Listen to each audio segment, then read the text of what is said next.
So আজকের স্টোরিটা হলো আমার ব্রেকআপ নিয়ে। স্টোরিটা ছিল যে আমার লাইফে যখন আমি বিজনেস বা টেক প্ল্যাটফর্ম সবকিছু স্টার্ট করার ট্রাই করতেছি, সেরকম একটা ক্রিটিক্যাল পয়েন্টে তার আমার লাইফে এন্ট্রি হয়। তখন পর্যন্ত আমার লাইফ সবকিছু স্টেবল ছিল। সে এন্ট্রি হওয়ার পরে সে কাইন্ড অফ একটা খুবই ক্যারেক্টারলেস একটা মেয়ে ছিল, যেটা আমি জানতাম না। সে আমার কাছে অনেক কিছু হাইড করছে। পরবর্তীতে আমি জিনিসগুলো জানতে পারতে পারতে এবং তার প্রচুর পরিমাণে টক্সিসিটি, প্রচুর পরিমাণে গেম, প্রচুর পরিমাণে ট্রিক্স আমি কোনোদিন ধরতেই পারিনি। এবং এরকম ট্রিক্স গেম খেলতে খেলতে খেলতে খেলতে 1 বছরের মধ্যে আমি কমপ্লিটলি ডিস্ট্রয় হয়ে গেছিলাম।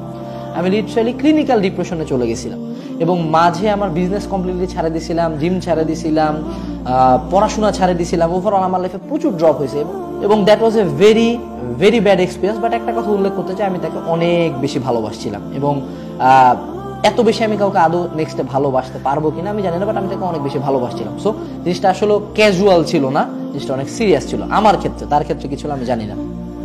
তো এটা কাইন্ড অফ আমার স্টোরি। এবং তার সাথে আমার 2021 সালের 27শে আগস্ট সম্ভবত ওই দিন থেকে আমার তার সাথে কন্টিনিউ কন্ট্যাক্ট অফ হয়। যদিও তার পরবর্তীতে 1-2 বার 3 বার কন্ট্যাক্ট হওয়ার সুযোগ ছিল, বাট কন্ট্যাক্ট আমি করিনি। এমন একটা টাইম গেছে, একটানা কয়েক মাস আমি প্রতি রাতে কাঁদছি। তার প্রচুর পিক দেখছি, দুঃখের গান শুনছি, ইভেন আমার হাতে সিগারেটের পোড়ানোর দাগ আছে এগুলা রিলেটেড। সো আমি এগুলা বাচ্চামিও করছি। সো কাইন্ড অফ যে পেইনটা এক্সক্রুশিয়েটিং পেইন হবে। আমি যতই ম্যানলি হই, যতই ম্যাচিওর হই, পেইনটা কিন্তু হবে এবং খুবই পেইন লাগে। এমনও হয়েছে যে আমি জাস্ট তার হাত ধরতে পারতেছি না দেখে আমি একটা গাছের ডাল চিপে ধরে বসে থাকুন রাতের বেলা, যাতে আমার হাতে কিছু একটা থাকে, আমি যাতে লোনলি ফিল না করি। So it's okay to show your emotions. এরপরের পার্টটা হলো realisation.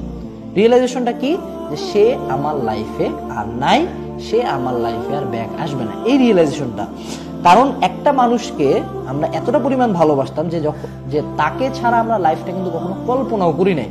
It is out of our imagination যে এই লোকটা আমার লাইফে থাকবে না, এই মেয়েটা আমার লাইফে থাকবে না, এটা কোনো কল্পনা আমি করি নাই।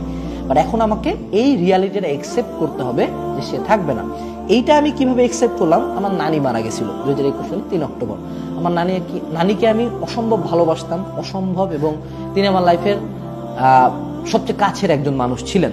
তো আমি চিন্তা করলাম যে আজকে আমার নানিকে আমি হঠাৎ করে হারাইলাম, তার সাথে আমার শেষ দেখাটাও হয় নাই। শেষ একটা ফোন কল ছিল 1 অক্টোবরে এবং তাকে আমি কবরে রাখে আসলাম। কবরের প্রথম মাটিটা আমি দিছি। তো এই যে একটা মৃত্যু, আমি এইটা মানে নিতে পারছি। এই মানুষটা আমার লাইফে আর আসবে না, আমার নানির সাথে আমার কোনোদিন কথা হবে না, আমি এটা মানে নিতে পারতেছি। আমাদের বাবা মা মারা যায়, মানুষ যদি আমার যদি হঠাৎ করে আজকে বাবা মারা যায় বা হঠাৎ করে আমার মা মারা যায়, আমি তো এইটা মানে নিতে পারবো যে যাদের কাছ থেকে আমার জন্ম, যাদের উপর আমি এতটা বেশি ডিপেন্ডেন্ট, তারা মরে যাচ্ছে।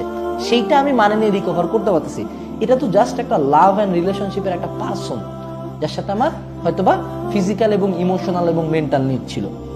এই মানুষটা যে চলে গেছে, আমি ধরে নেব সে মরে গেছে, দ্যাটস ইট। এই রিয়েলাইজেশনটা আমি করছি যে না, সে আর নাই, তার সাথে আমার কোনো প্রকার কোনো অপশন নাই। আমি আমার নানির সাথে আজকে চাইলে কথা বলতে পারবো, আমি আমার নানিকে আজকে দেখতে পারবো না, ঠিক তেমনই আমি তার সাথে পারবো না। এই অ্যাকসেপ্টেন্সটা আমার মধ্যে লাগবে এবং এই ডিটারমিনেশনটা লাগবে। সময়ের সাথে অনেক কিছু চেঞ্জ হবে, যদি চেঞ্জ না হয় সিক হেল্প, বাট মনে রাখবা যে you have to fight back.